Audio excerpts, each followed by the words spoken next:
Welcome this afternoon to, I've lost count already, how many empowered senior speaker series, but it's great to see you all here today. Particularly given that it's December, everybody has a busy schedule, and we're happy that you've chosen to be with us this afternoon. My name, for those who don't know me, maybe? There we go. All right, it's working. So I'm Marian Gord. I'm the hostess, I guess, of this speaker series. We've been going since June of 2023. We've had tremendous feedback. We appreciate that we continue to see a room full of people, and that clearly there's a need for what we're doing here.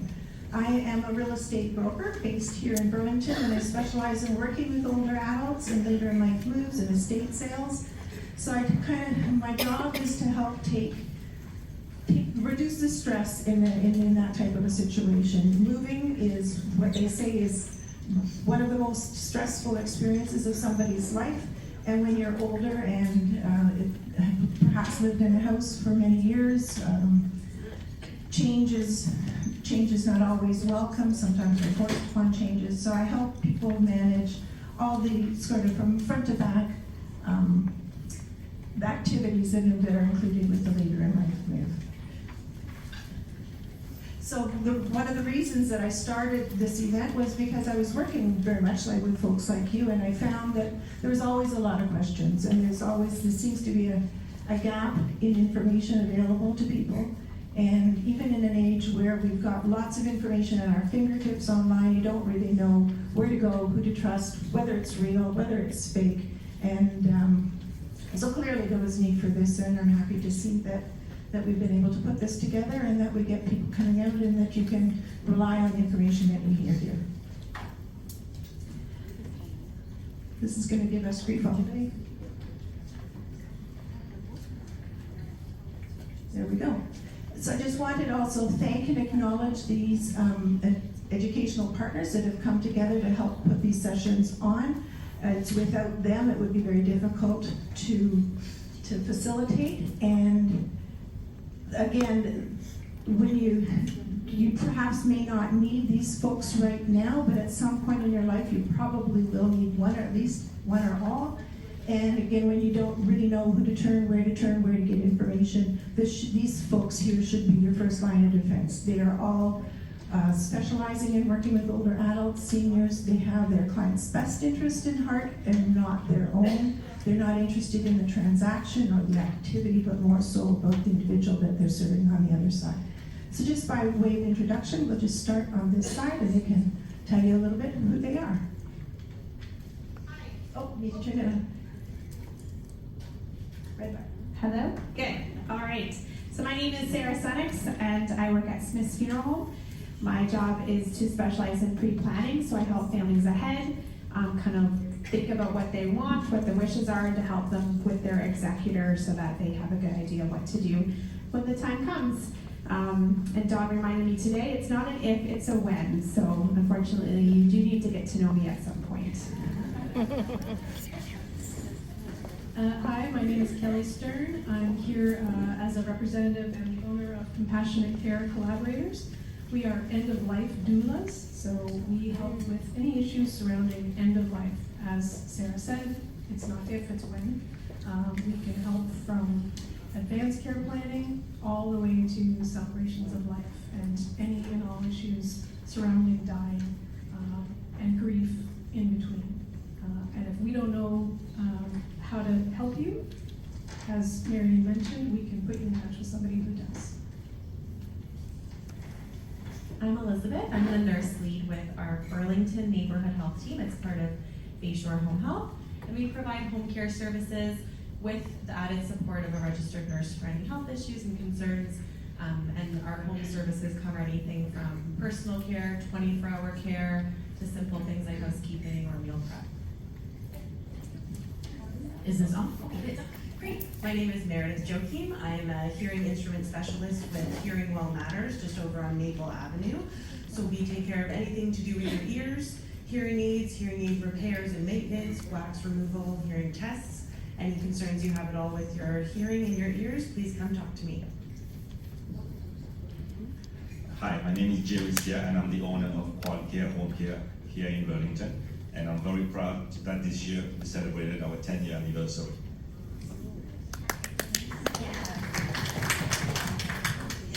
Good afternoon, my name is Kim Rutledge and I am the sales consultant for Vistamere Retirement Residence in South Oakville. And my role there is to meet with families and help them navigate through the decision making of whether retirement residence is a good fit for you. And I'm also available at any time just to chat and help you with learning some of the lingo in retirement. So look forward to meeting you guys at some point. Thank you. Thanks very much. And there's a few people that are still educational partners, but they aren't able to be with us today. Irene Zioba, she is with 360 Downsizing. So she helps people pack, actually primarily with the stuff, but if you're moving from one place to another and you don't know how to get there and how to get that done, she can help get your house ready for sale. She can help pack up your stuff. She can help you move you and help get you settled in your new home. So it's kind of a jack of all trades. Actually, Jeanette is here, Jeanette Bach. She is with Fluid Senior Transition. She's actually just out in the hall, so not able to speak about herself. But she helps folks who are in transition. So that's pretty much everybody. Doesn't matter kind of where you're going, what you're doing. But so one of the people she was helping, actually, we have a mutual client. She was in the hospital, was discharged. So just helping her to find a rehab spot and managing the care there. And then the transition home, and then whether we're going to sell the house or move the house. So just kind of a full-fledged bunch of services. Also not here today is Rifat Talukder. She is with Parkland Ancaster. It's a new retirement home complex that's being built there. They're just opening, I think just opening this month. They have a full complement of services. They have independent living, they have assisted living, and they have a memory care floor. So it's actually not even a floor, full building. So it's a very unique kind of environment worth exploring if retirement living is something you're interested in. Also, Grant Hooper, they're with Chartwell Oakville in another retirement home. So as we've talked about in the past, all retirement homes aren't the same. So it's important to not cast about, strike a broad brush around each of them. They all have very unique environments, and I guess the people that live there are all attracted to different homes for different reasons. So it's not one size fits all. Also, as an educational partner is Neela White. She is with I'm thinking Raymond James. She's a wealth advisor, but maybe much more than that. She's a senior navigator. She has all kinds of accreditations that help her manage or work with the clients that she serves.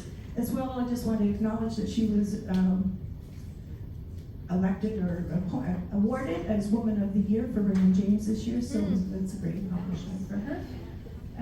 Also not here today is Paul Cuttajar. He's with Senior Care Access. They are an organization that has a full online list of homes, retirement homes, long-term care homes that are so that you can do your own research online and find out about what those communities have to offer right across the country. So whether somebody has assisted living, somebody doesn't have assisted living, all that information is available through Senior Care Access. I think I've got everybody? Perfect, thank you. Also today, if again, I just mentioned that Megan Legere is just at the back. If you didn't have a chance to get any of her treats, be sure that you visit her at some point. Megan is a young woman that I just met recently. She's building a business on home cooking. So coming into your home and helping you with your meals, meal preparation, perhaps shopping, planning, catering, and has a passion for seniors and working with older adults. So if you have a chance, go and speak with her. She'll talk to you a little bit more about all the things that she has to offer. But thanks very much for bringing the snacks today. And then as always, Lisa and Ida, my kind of right and left-hand ladies who help get everybody settled and get us organized, and I couldn't do it without them. Thank you so much for being here.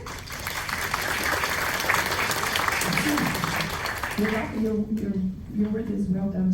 Thank you. Also, thank you to those who brought food and some non-perishable food items for our food drive. You can see there's quite a great collection there. Thank you so much. The food insecurity in Burlington and all our communities is an issue that's it's not insignificant. So all of these donations I know will get put to good use and probably will be out the door in no time. I've been to a food bank before where they had actually nothing on the shelves. And so it's a pretty sad state of affairs that they can't get enough food to be able to feed the people that need to be fed. So thank you very much for contributing. If you have been with us in the past, I did send out a survey last month, a home care survey. If you didn't get it, or you still would like to contribute to that, there's still time to. We appreciate your feedback. So again, if you didn't get the link or you didn't get my survey, please talk to me and I'll be sure to get that to you. But we're just going to wrap that up probably this month. But your feedback is very much welcome and valued. Okay, so just a little bit of housekeeping again before we start. Just a reminder about the parking. So parking here is on the honor system. If you've come in and you've parked your car in the back, please, and you haven't paid the $3 at the door, please do that. You have notepads on your places. Please, if you have anything that comes to you that you'd like to jot down, please do that on your notepads, and your questions, we'll address the questions at the end of the presentation. Again, the questions at the end, we'll have a conversation, we'll run around with the microphones. Please do turn down or turn off your cell phones just so that we don't disrupt everything. And hearing, I just want to make the sound check. I've been getting some feedback that hearing, sometimes it's not easy to hear, that you're not hearing well. But please, if the sound projection is an issue, please do put up your hand and let us know, because that's certainly not our intention to let anybody go unnoticed. And then today, we've got our educational partners have brought Christmas gifts for us, so a little bit of celebration today, and we'll have that draw at the end of the session.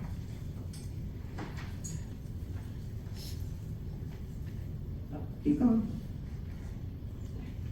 It's slow. Okay, so today's presentation, and that's why you are all here, is taking care of yourself, both emotionally and physically. And we have Katie Muirhead with us. Katie is the regional lead with the Ontario Caregiver Organization, and she brings combined experience as a clinician and caregiver to her role, with the goal of sharing the work of the OCO, the Ontario Caregiver Association, and working alongside organizations and groups interested in enhancing the caregiver supports in their community.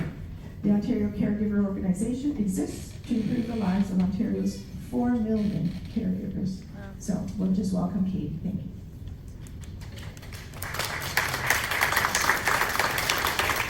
Thank you. Hello, and thank you to Marion and your team for putting on such a wonderful event. I'm really happy to be here on behalf of the Ontario Caregiver Organization. I'm a walker and talker, but I've been instructed to stay in my lane, so I'm going to do that. It's also comforting to see that the tradition of early school years has carried on into the older adult years, as most of you are in the back. And there are bonus points for those in the front. There are no real prizes, though. Yes, the table, that's fair. Mary makes a good point. The tables are very useful. So today I'm going to spend some time, P.S. that's a really old picture. This is what I look like now. Today we're going to spend some time fiddle-faddling with this remote and talking about caring for the caregiver. So we're going to start off really just by clarifying what I mean by caregiving. So Marion shared in the opening that I come to this work as a clinician. I was a behavior therapist for a number of years. I live in the Niagara region, so I'm about 30 minutes down the road. And I supported families for a decade or so before moving into this type of work. But I also have lived experience as a caregiver as well. So I grew up living with my grandparents. My grandfather had a stroke, lost his ability to verbally communicate. My grandmother had dementia, and I supported them as much as a teenager can do growing up. And then as an adult, I became a caregiver to a partner with a mental health and addictions challenge, and his child with autism and mental health issues as well. So my experience is going to be different than those of you in the audience today, but I have some lived experience both professionally and personally, and I might weave some of that into our conversation. today. Let's do that. This recording is going to be fabulous. So, when I talk about caregiving, what does that mean? Sometimes we confuse this with paid providers like PSWs, nurses, healthcare professionals, but today we're talking about family caregivers. Everyday people who take care of others and don't get paid for it. So this could be a family member, could be a partner, could be a parent, a child, could be a spouse, could be a neighbor, it could be your best friend. It really can be anyone in your life for any reason. So sometimes we also think about caregiving as being something we do 24 hours a day, 7 days a week with high volume personal care needs, and that's actually not the case. Caregiving can look like a lot of different things. Next slide, please. We're gonna just abandon this. So caregiving can be that personal care. It can be lifting, showering, toileting, those more challenging and personal needs, but it can be so much more. It can be transportation, it can be emotional support, it can be advocating, navigating, translating. Maybe you're part of a multicultural family and the person you're caring for is now speaking in their preferred or first language and you're translating at medical appointments. It could be basic medical procedures, medication management. So oftentimes when I encounter older adults in the community, I hear, oh, this was me, where were you 10 years ago? This is me 10 years ago when I was helping my parents or my partner. But I also hear, oh, they're in long-term care or they're in retirement, so I don't need this. You're still a caregiver. Just because you're not doing that personal care anymore, maybe that's being supported in a professional setting, you're still showing up, getting groceries, advocating, asking questions, navigating systems and services. That's all part of the caregiving role. Next slide, please. So I'm gonna show you just a really quick video. Hopefully, Marion's worked really hard to make this work, just to give you a bit of a representation of different experiences of caregiving.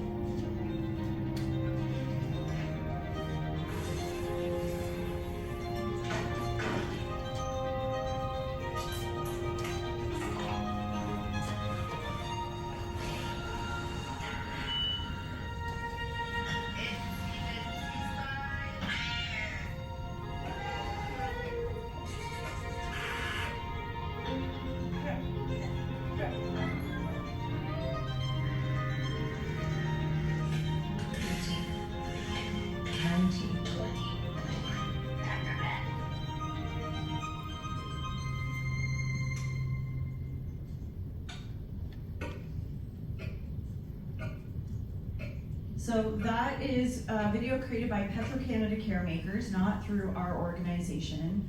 And those numbers, and this is an advertisement for Memorial Day, which we do not endorse at ACO.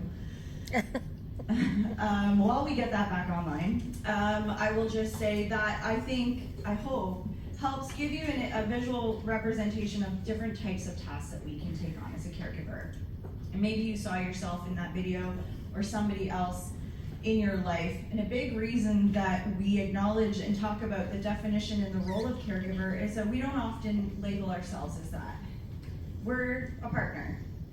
And it's not until well into our caregiving experience do we then add on that role or that term caregiver, which is when we miss out on some of those services because we're not looking for them for ourselves. We're focusing on other people. I know my slides, so I'm gonna keep going. For the sake of time, I'm gonna have to. The video ruined it all. Sorry, folks. So the next slide should be about talking about the benefits, the good things that come with caregiving. I don't wanna just focus on the challenging parts, because we could spend all day talking about the hard times. But there's some really good times and good things that come with caregiving. Time spent with other people is really important. As a 16, 15-year-old in my community where I grew up, I wouldn't normally be hanging out with my grandparents. But I got to, and I got to make some really cool memories with them that I probably would not have been able to do because I was working with my grandfather on his speech language pathology homework. Spending time with my grandmother even though she maybe didn't remember who I was or understand why I was there. And so you get to build some really beautiful memories. You get to fulfill commitments. They helped raise me, and I got to give back to them. Some of those memories might be really funny in awkward situations, if you've ever been in those awkward situations. They come back as really fond memories. You can go to the next slide, please. And there's a satisfaction of giving back to those in your life, right? Most people would choose to do this again. Next slide, please. There's also an impact. There's an impact on our time. We're traveling all over the place. Not everybody lives with their person. Some people might be living here in Burlington, and the person or people you care for live in London, and you're driving back and forth, or you have people divided across communities. You're advocating, you're on the phone, you're navigating systems, you're doing research. There's time and a commitment that we have to make in caregiving. There's an impact on work-life balance. Or I lump volunteerism into that for folks who have retired. I'm looking forward to that day. I'm not quite there yet. But many folks are in this room are probably still working or volunteering, and there can be an impact there. Lots of people end up reducing their hours or leaving their jobs altogether in order to provide care. They're using their own paid time off in order to provide care for others. There's an impact on your finances. The cost of living right now is quite high. It's expensive. Right now, these days, the cost of caring continues to go up. So we're paying more out of our pockets for medications and equipment, for other services that we might need that are not available through the publicly funded system. So the cost of caring goes up. And all of this contributes to our mental health, our physical health, and our social health. No one gets a handbook when you become a caregiver. No one says, ta-da, here you are. You are now a caregiver, and these are the answers. Okay. Doesn't exist. If only it did. But everyone's situation is so different, and that can impact us. No one teaches you how to transfer somebody, pick someone up who's fallen on the floor, and most of us don't want to call the fire department or another service to do it, which they will do for free, because we want to take care of it ourselves, and we get injured. We get hurt. It's stressful. This is a hard job. Sometimes it's a thankless job. And so our stress isn't going to be impacted. Our mood, our emotions, we'll talk about that a bit more in a minute. And our social connections, this can become a very isolating role. Sometimes what happens is that diagnosis hits, all those people come with well wishes and casseroles and cards and let me know how I can help, and then time ticks on. And the let me know how I can help doesn't manifest itself into help. And we can become very isolated and lonely in our job. And this also impacts those personal and intimate relationships. Caring for a spouse is very different than caring for a child or caring for a parent. Or relationship dynamics, if spouses are sharing care with somebody else, there can be strain and stress. So all of these are fairly common impacts on caregiving and the caregiver. So let's dive into some of the essentials and things that we should think about as we're going through our caregiving role. So the first thing is arm yourself with information. And this comes natural to most of us, but most of us arm ourselves with information about the person or people we're caring for. We want to know everything about Parkinson's. We want to know everything about cancer, about dementia, about that hip surgery, whatever is going to be coming up.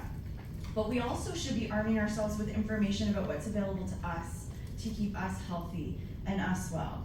So throughout the presentation, I'm going to weave in some resources that are available through our organization. I'm not selling anything today. Everything is free. We're a nonprofit. And one of those is our toll-free helpline.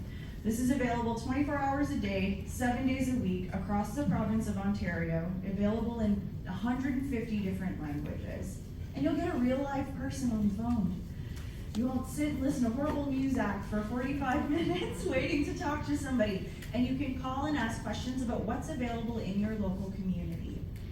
So yes, they'll talk about what we offer in terms of caregiver supports, but we also want you to know what's available in Burlington, in Ancaster, in Binbrook, in Hamilton, wherever you're coming from. So this is a really great resource. On your chairs, you've received this toolkit. All this information is in this toolkit. But you're welcome to jot it down as well. Next slide, please. The next piece, a part of learning and informing yourself, is understanding the needs of your person, right? Like I said, we're hungry for that information. We become nurses, we become doctors, we become specialists in the field because we're hungry to learn to understand in order to help. And we have a tool called our Healthcare Journey Binder. This is available online. It is like the Cadillac of, if that's still a good reference, the Tesla, I don't know anything about cars. It's the greatest way to organize all your information. So it's a great space to keep all of the basics, but all of the details. If you're supporting somebody with the complex health needs, you're going to be collecting a lot of assessments, diagnoses, paperwork, all these things that you need to have, on hand. And keeping them in a pile on your kitchen counter is great, but it's hard to find. So we have a resource available that you can use to help get yourself organized. Next slide, please. The other piece that's really, really important that usually never gets done because we're so busy is really building out our circle of support. So our circle of support can consist of paid professionals, those nurses, doctors, home care workers, other providers that we see in the room today, but it also should include those informal supports, all those people that brought you casserole dishes and said, let me know how I can help. Let's give them a task. Let's give them a job. They actually do want to help, and it will lighten your load as you move through your caregiving. So by building a circle of support, one of the tools that we have available, there's an example of it in the toolkit that I put on your chair. We also have a PDF online that you can customize to your experience that lists all of the amazing things that you do as a caregiver. And then there's a really neat column in there that says, I do this task, and when I did this, I checked off that whole column because I'm not a delegator, and it cost me in the long run. So what I encourage people to do is build this out, see what things you do, and then think about those folks in your network and in your circle. Maybe there's some people in this room today that you can call on that can help you take on some of those other tasks to free up some of that time. So you can focus your attention on your person, but you can also focus some of your attention on yourself. The other piece that's really important and generally quite complicated is understanding legal implications. So all the acronyms, POA, SDM, guardianship, these sorts of things, power of attorney, substitute decision maker, who has control over finances, over healthcare decisions. This can get complicated for some people. For some people, it will never enter your equation. But for others, it's really hard to follow and understand. And there's probably people in the room today that can support and explain what some of this means. We also have a guide that's available around understanding health, privacy, and consent laws in Ontario. So it will help you understand what those things mean, how that connects back to your situation, and strategies and ways that you can move through that process if it's something you've not done quite yet. One of the number one concerns that we get through our helpline and all of our programs and services, which I'll talk more about in a minute, is financial stress and strain. Like I said earlier, it's quite expensive to be alive today, and caring is very expensive. There are no, I'll be crystal clear, there are no programs right now through our government, provincial or federal, that pay you to be a caregiver. There is a federal level organization that's advocating for policy change for that, because 75% of patient care is delivered by us, by caregivers. 3/4 of the care that your person is received through us, everyday people. And so there's more and more movement, especially as we're going into this aging population, where we're going to be looking at how can we compensate financially family caregivers. What we do have right now are a number of tax credits and benefits. There are caregiver leaves. There are other benefits available through our provincial and federal government.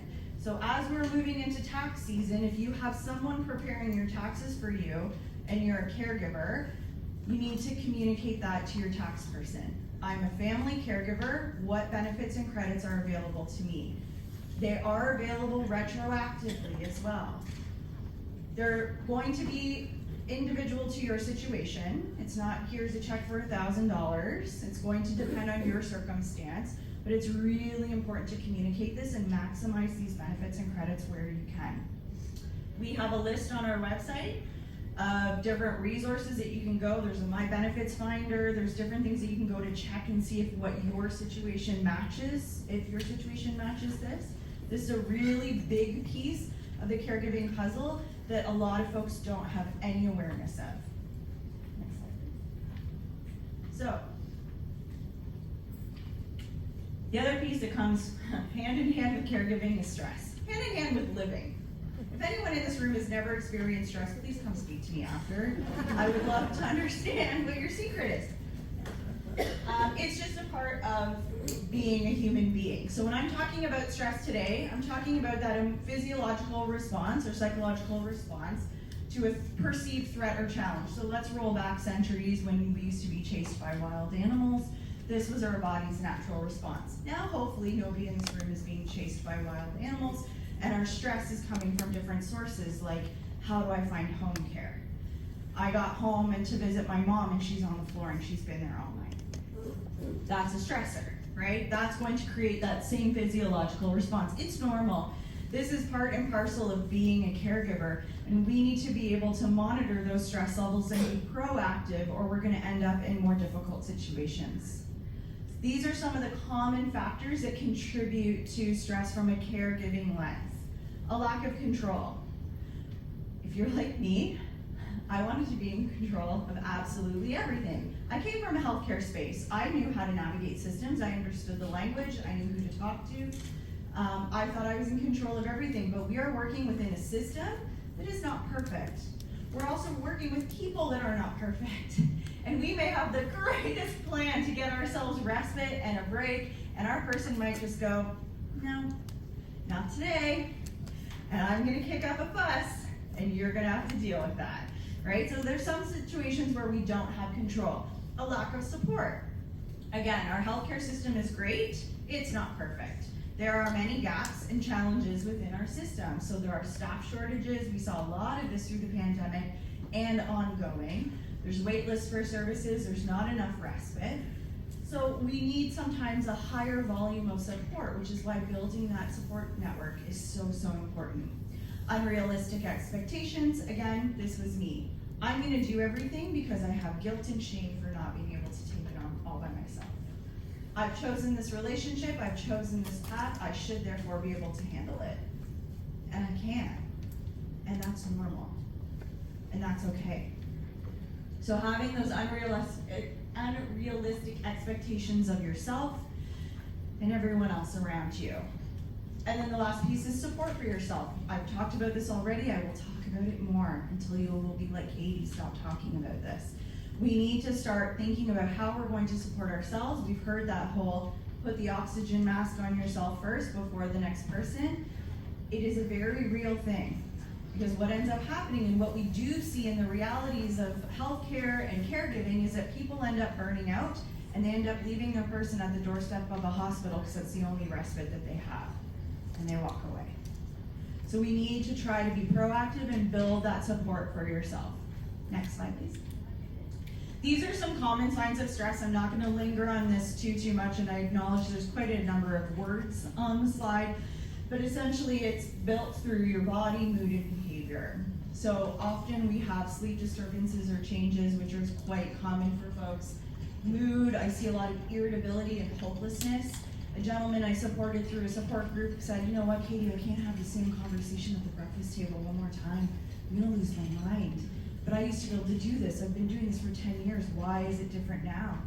Because you're burning out. You're irritable. Everything puts you on edge. Behavioral pieces and changes. I used to see this a lot in my clinical practice, where I would show up at people's houses and they would be clean and nicely dressed and their house would be beautiful. And then 3 months later, no one's showered in a week and the house looks like it's been ransacked and everything is falling apart. We start neglecting our own needs. I used to have to put shower on my to-do list for myself because I was so busy taking care of everything else and everyone else in my life that I was neglecting my own health and my own needs. We also see this in terms of withdrawing from activities that we used to do. We're not going to pickleball anymore. We're not coming to these events anymore. Martini Club is off the table. No more movie nights. whatever that is for you, right? We start moving away from those because we're so deeply involved in the care that we're providing. And if we don't take care of ourselves, if we're not acting proactively, this is when we end up in a place of burnout. So burnout is a prolonged stress, right? Exposure to that ongoing prolonged stress when we don't get that moment to recharge, take a break, shake it off, whatever language you want to use. That is when we start to see burnout, and burnout is a hole that's hard to climb out of. We can manage stress, and we can be proactive. Once we get into burnout, this is when things become really, really challenging to manage. So let's talk a little bit about some strategies to support your well-being. In this toolkit, there's a quiz. Who doesn't love a quiz, right? Throw back to my little magazine days, Cosmopolitan, and all this something for maybe I'm aging myself, I'm not sure.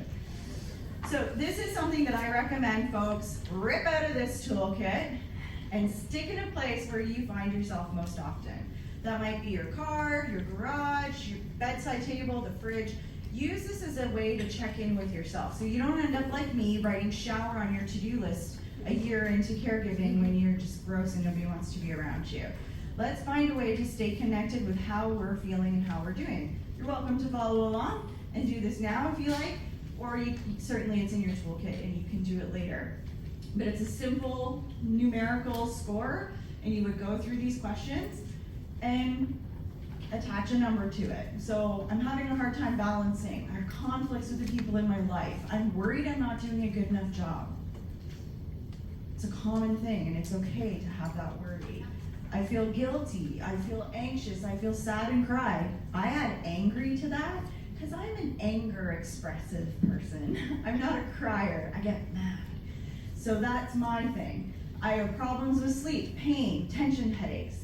Next slide. And when you score this, the lower your number, probably the better you're doing, which is great. Keep on going. But we know that how you're feeling right now in this room is going to be different than how you might be feeling tomorrow, or when you leave this room and go home and go, wow, that was a great time. I got some really yummy snacks and I won a door prize. Then you get home and everything is a disaster. You're probably going to score differently on this quiz then. This is why we use it as a check-in. So the lower your number, the better you're managing. The higher your number, the closer you are to really high levels of stress or burnout. And in the toolkit, there's some recommendations and suggestions on things you can try or things you should be doing based on your score. I'm going to say it again. Being proactive is the key. If you're doing well, that doesn't mean we go, okay, I don't need to worry about taking care of me this week because I'm doing pretty good. No, keep taking care of yourself so you can continue to do well.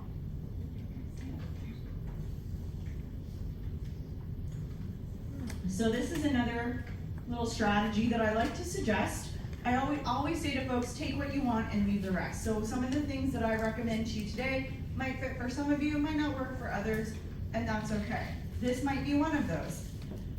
When I talk about a wellness wheel, basically what I mean is all of these areas of that pie are pieces of us as humans. We have physical selves, we have emotional selves, we have social connections, professionalism, our paid work or our volunteer work, and spirituality. That could mean organized and formal religion. It could also mean your connection to nature. If you're like me, it can mean your connection to your dog. I love my dog.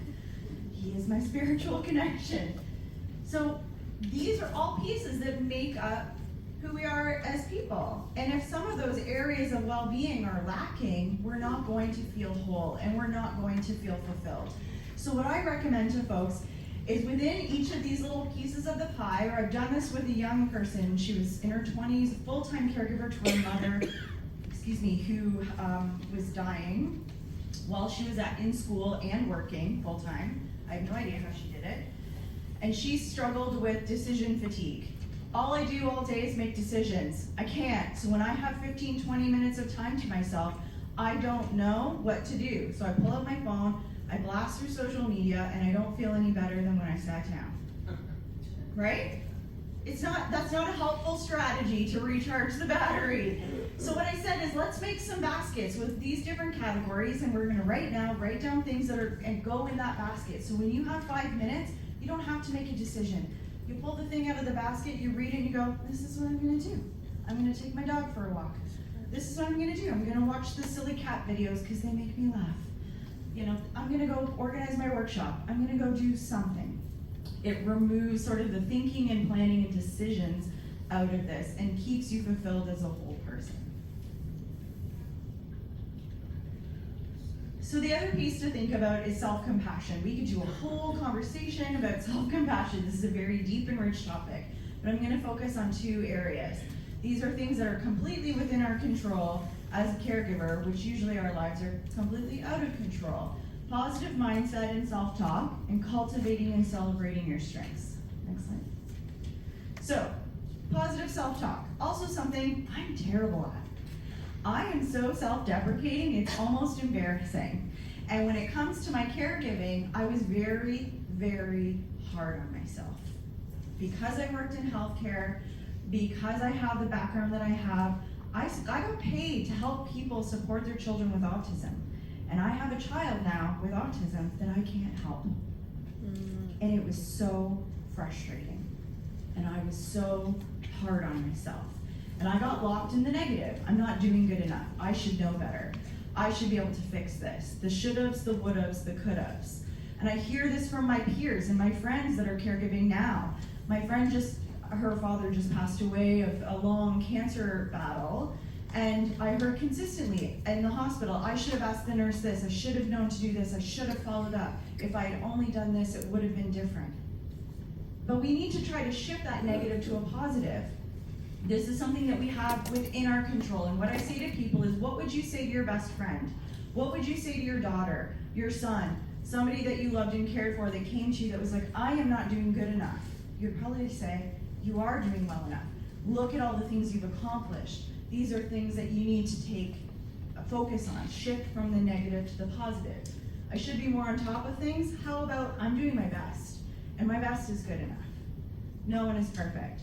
Now, if you're somebody like me that really struggles with this, there's a bit of a phased approach. First, we have to recognize that what we're talking and saying is negative. So the recognition is the first step. The second is making an active change to shifting it from a negative to a positive. And I will go this far from my clinical background and experience to people is saying, if you really struggle with this, stare at yourself in the mirror, and it's really uncomfortable, it's really awkward. Stare at yourself in the mirror and say it out loud.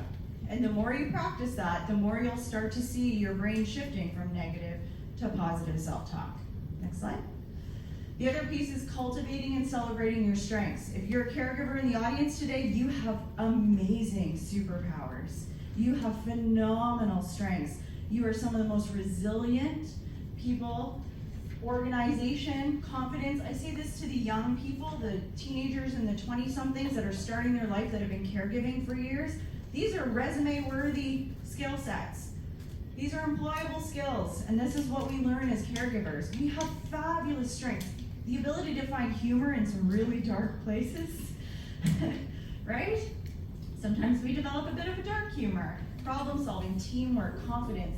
So when you're feeling in that place where you're like, I'm not doing good enough, I'm struggling, I should be better, try and think about all of these strengths that you do have. Because those are what contribute to providing the best care you can for the person in your life. So, I'm moving through this quickly because we're a little short on time, but I want to talk about something that comes up as another strategy for a lot of people. What happens to them if something happens to me?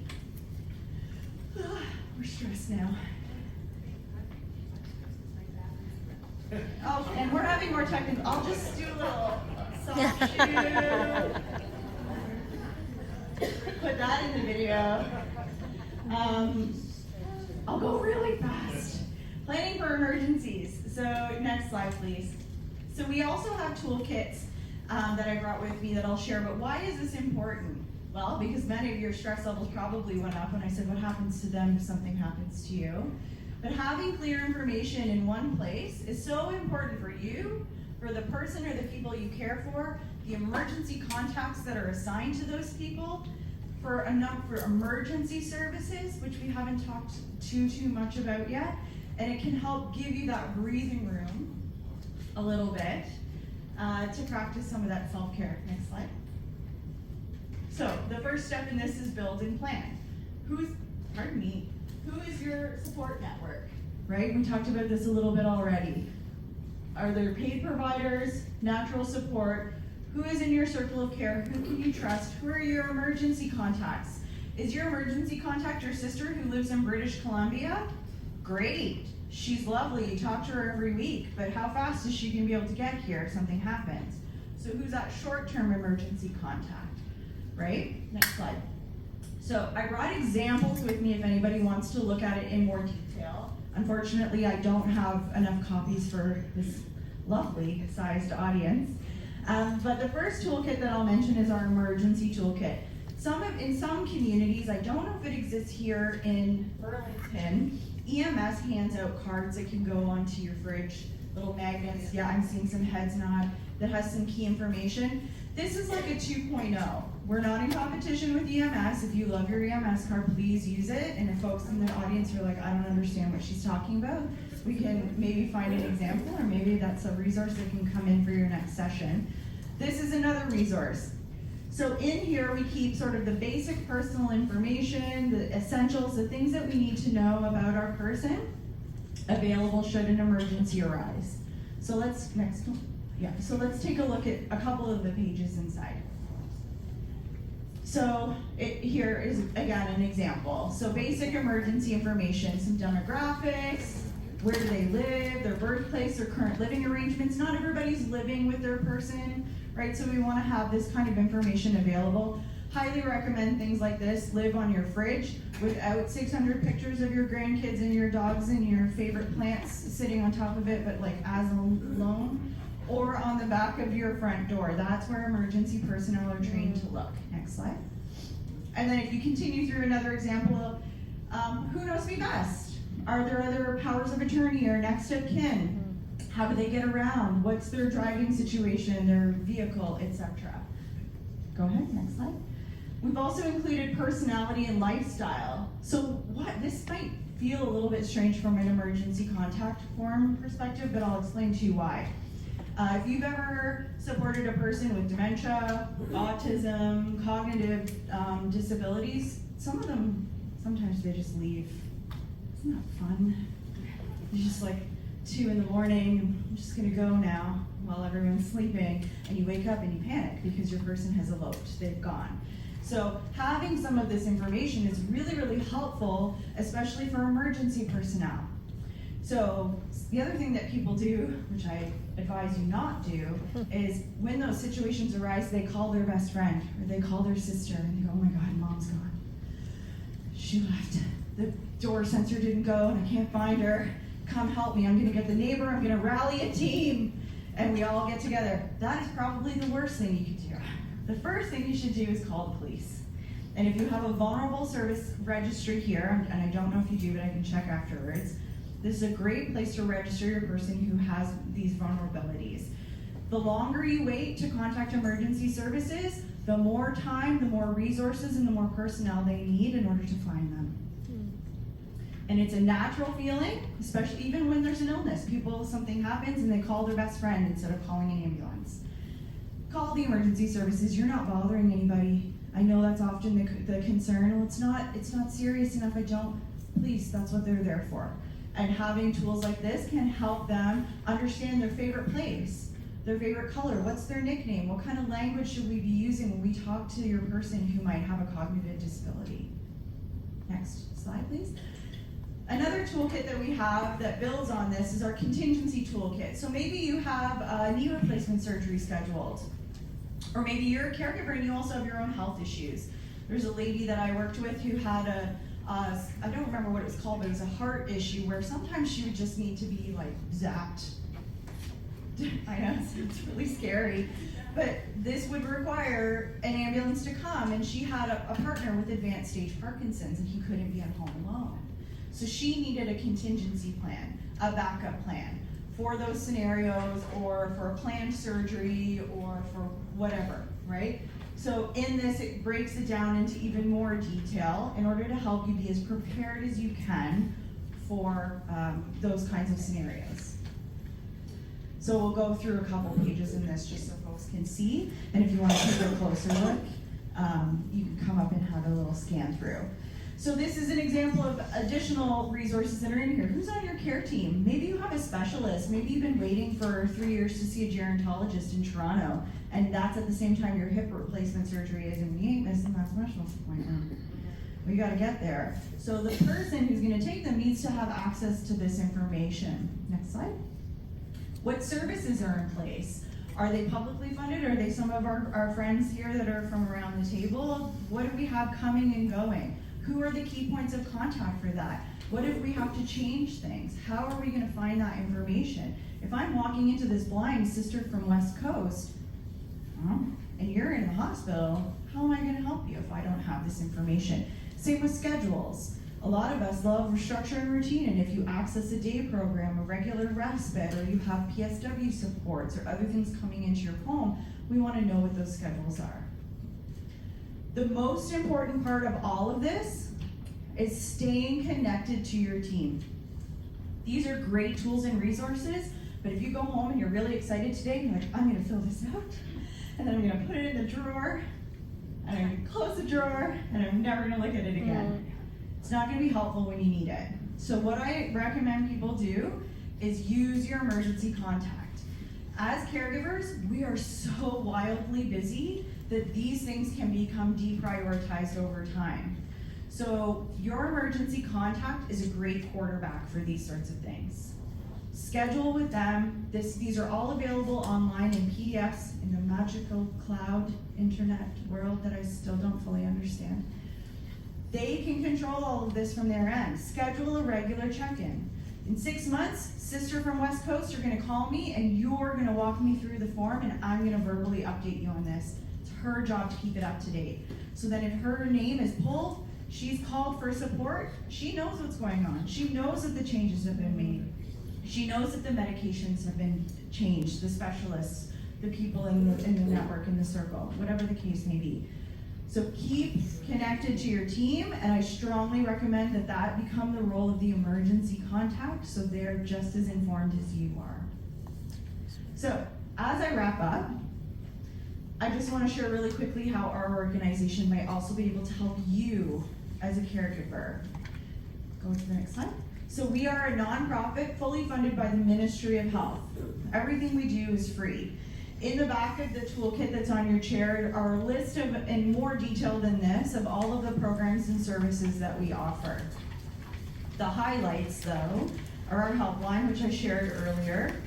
We also have peer support, so we have online groups of all different kinds, different diagnoses, different relationship dynamics. We have a group for young people, so you can be 8 years old in caregiving. Our groups start at 16 to 25, and then we go all the way up to infinity. We'll get there one day.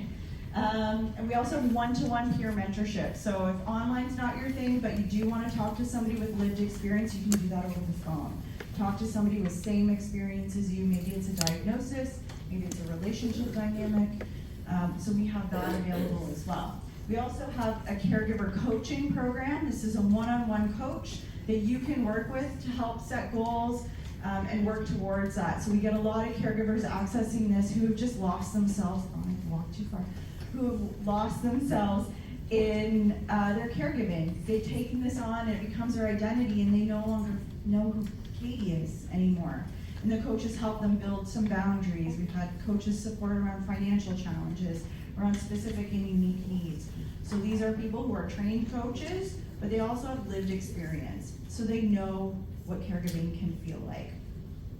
We also have mental health support. So there's somebody in the audience today that approached me and said, I just finished your 8-week program. We have a program called SCALE. It's an acronym because everything is an acronym. And basically it stands for Supporting Caregiver Awareness, Learning, and Empowerment. It's a mental health program. It's done online, and it covers topics like, I feel overwhelmed. I don't feel like I'm doing good enough. I've lost myself in caregiving. All these really common challenges that we face as caregivers on an emotional side, but we don't always want to talk about because there's sometimes shame or guilt or frustration associated with that. So this program runs virtually, live, and it's recorded because we're all busy people, and we have free counseling sessions as part of that as well to help you get through those challenging times. And then we've got a ton of education. So we do in-person talks like this with community partners all over Ontario. We have webinars that we host once a month in English, quarterly in French. They're all recorded as well because, like I say, we're busy people and we can't always be there on Tuesday at noon. So you can go online and find all of the webinars that we've done before. We cover topics like finances. We just did one around stress and caregiving through the holidays, and in January, the Alzheimer's Society of Ontario is coming to talk specifically about different challenges through dementia. So if that's something that you're experiencing, I recommend you sign up for that webinar. We have toolkits that you see here and all kinds of other things. So a free resource for you to take care of you, which is a hard thing to do when we're caring for others. So thank you. I went a little bit quickly, but I wanted to be mindful of time. We do have a few minutes for questions, if folks have any. And if you would like to reach out to me directly, I have some cards. You can grab one, or my email is up there. If you want to stay up to date on what OCO is doing, I encourage you to subscribe to our newsletter. It'll tell you about all of our programs and things that are coming up. So thanks so much. I see a few hands. I think a microphone is going to go around, and we'll go one by one. I just want to say that Halton Regional Police does have the Vulnerable Persons Registry available. So Halton Regional Police does have Vulnerable Persons Registry available. Thank you. Thank you. That was excellent topic today. I was aware of the caregiver credit. I just never thought it would actually apply to me. But how far does it go back retroactively? Do you have any specific information on that? It's typically 10 years. Wow. Talk to your tax preparing people. Yes, the caregiver credit is available, and I believe retroactive is 10 years. We do webinars with CRA and Service Canada. Those are the only ones we don't record because the CRA and Service Canada. We can edit that out of the video, right? So if you subscribe to our newsletter, we're going to be doing several in the new year. So if you want to learn more about benefits and credits and how it applies to you, you can join that, or you can just go to your local and ask them some questions that they can get specific with your scenario, but it's typically 10 years. We do have a presentation, I think it's May. Someone from CRA Service Canada is coming, so she'll be able to do that. So it's not right now, but it will be in 2025. Yes. Can I ask, you mentioned about financial, so to try and prevent sticker shock, at a minimum, if you needed some care over the course of a week, approximately how much would it be a minimum to pay? For private care? Yeah, well, just not just private, but just in general, if you needed a little assistance every day for, say, 5 days a week, what roughly would it be? Yeah, so a hard question to answer because every company is going to be different. So there is the LIN, CCAC, Ontario Health and Home, now Ontario Health and Home. They've changed their name a bunch of times. I see some nods and yes, they don't want to be, no. So that's your publicly funded service provider, okay? Not perfect. You're not going to get 5 days a week. Well, you might. You're not likely to get 5 days a week of care. So some people do subsidize through private services. That depends on the agency that you connect with. Typically, they're going to ask you to sign on for a block of time, so you can't just, be like, can you come next Wednesday?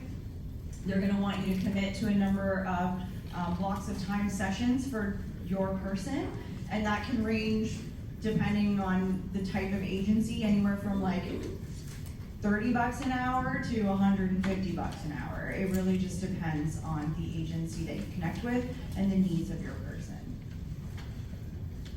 The emergency info booklet. Yes. Is that a government? Is that through the government or who? We made it. That's not this one. No. No, it's this emergency information toolkit that I shared is a toolkit that we developed at the Ontario Caregiver Organization. So there is no like standardized provincial government tool. So we have to go through a website then to get it, or? Yep. Yeah, I can, or I can give you my business card and I'll email it to you. Save you hunting for things. There's a physical example up here, so you're welcome to take a look before you go. And if it's something that you're interested in, I can give you my information and I'll just send it to you, save you some time. Any other questions?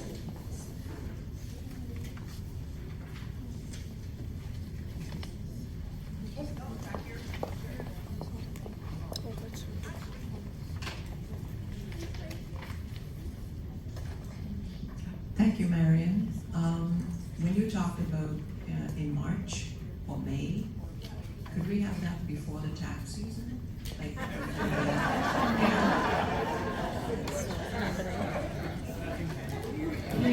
Please. I'll work on that. Yes, actually, that was initially the plan, but then we've had some conflicts with other presenters, so we juggle things around, but I will do what we can. Okay, thank you. One last question, please. Just me again, being a bit of a pain. We know that there's a disability tax credit, and we know that you have to get support from a doctor, but with this particular one, how do you prove Yeah, all the things that you do yeah. or have done? Yeah, there's documentation you need to complete online, but it doesn't need to be signed off by a physician though. So there's a process, you can't just be like, I'm a caregiver, give me some money. So there will be a process that you need to complete online that's respective to your situation. So when you contact the CRA, they'll be able to walk you through all of the demonstrated things. Sometimes it's just a matter of like accumulating receipts, things along those lines, gas, travel, mileage, additional services, things like that, in order to demonstrate that you provided care. In some cases, it can be informal, like calendars and things that you have created over time. So if you go onto the CRA's website, they'll be able to give you more specific information. My Benefits Finder is also a great tool to figuring out what benefits and credits you're available or would be eligible to receive.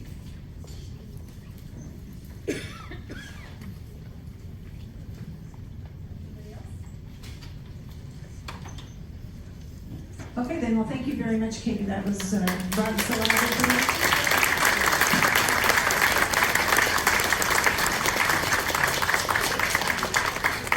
Just bear with me while I juggle a million different things here.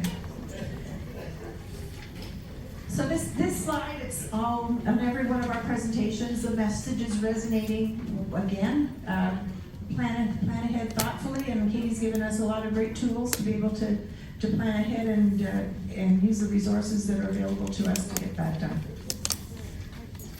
As always, this session is being videotaped and it will be available on my website in a couple of weeks. You'll also get an email link letting you know when it's available. But if you haven't been to the past sessions, everything is available on the website, as well as some of the resources. So actually, Katie, we can take some of your resources and post them in the report section on that website. So once again, thank you very much to all of our educational partners. We again can't do it without you, especially Sarah running around and helping with the microphone. Make light of all the work here. So thank you so much. If you haven't had a chance to talk to them either today or in the past, again, these are your first line of defense. All of us here are well, not anxious, but willing and happy to help in any of the needs that you have. And also, because we're approaching Christmas, our educational partners have brought forward some gifts for some lucky winners, and we'll give some of those draws away now. Jeanette, I know you're here and you have to go, so we'll start with Jeanette's. Oops, that's not fair. And you can be the lucky drawer. So from Jeanette Bach, Fluid Senior Transitions, 622-9316. Woohoo! Thank you. Oh. Somebody, not probably me, I messed up at the door? No. We'll take care of you. Okay, and from Sarah, This is from Smith's. 622-9293. Another one. Wonderful. And Kelly from Compassionate Care. Collaborators, 622-9353. We got a winner?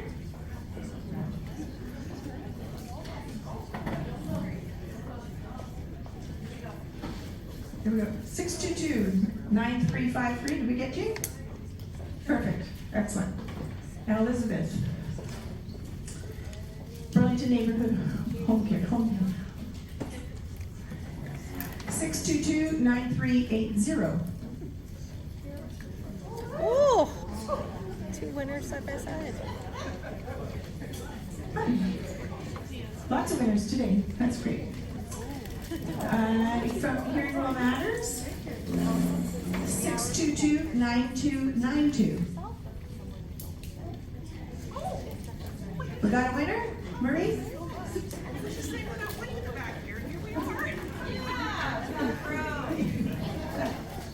Excellent. And from Koala Care, thank you, 622-9297. Right up here, Jerry, wonderful.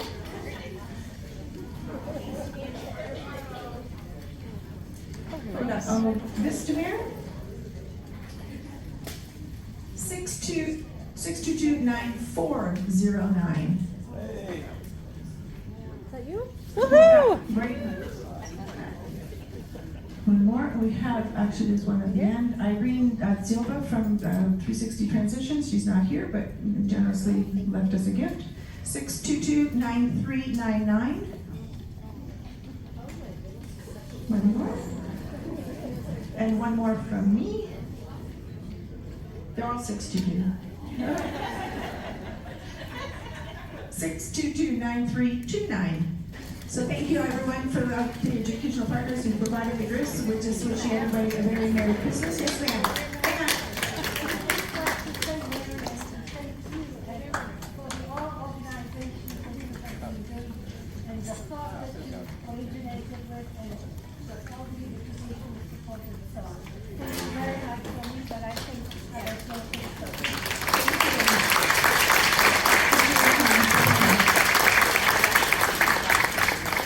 Next session will be January the 8th.